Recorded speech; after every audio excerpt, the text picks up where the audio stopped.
Sa larong ito guys, hindi kami okay ng boyfriend ko kaya pinabagal ko ang pag-enter.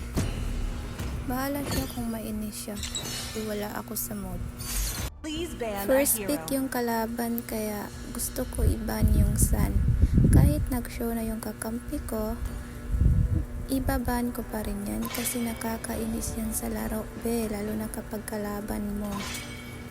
Nag-show ako ng Novaria dito guys, kaso pinaban ng boyfriend ko kaya binan ni S3. Ang lala, diba? Binan din ng boyfriend ko dito guys yung Zit yan, which is gagamitin ko sana. Nakakainis talaga. Sabi ni S5 dito guys, Bansan?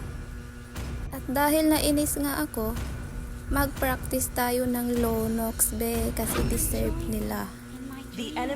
Ayan, tinawanan pa ko ng boyfriend ko, nakakainis. Nakesyo tinatupak daw ako. Ang lala.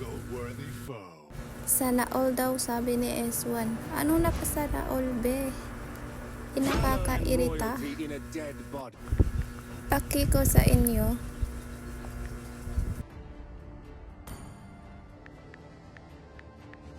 Practice lang to.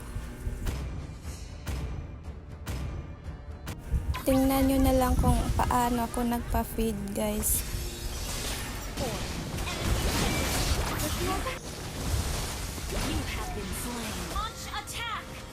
Sabi pa dito ng MM namin guys, palitan mo na yan bro. Kahit ikaw pa ang pumalit, wala akong pake. Hindi yung sinagot ng boyfriend ko guys, pero sabi niya, report Midge. Kung makapagsalita, akala niya makahook siya, no? Hanggang sa nag-surrender na dito yung nagkakapigo guys, kasi wala nang pag-asa. Tingnan mo nga. Grabe, lamang na lamang talaga yung kalaban dito. Hanggang sa talo na kami. Deserve nila.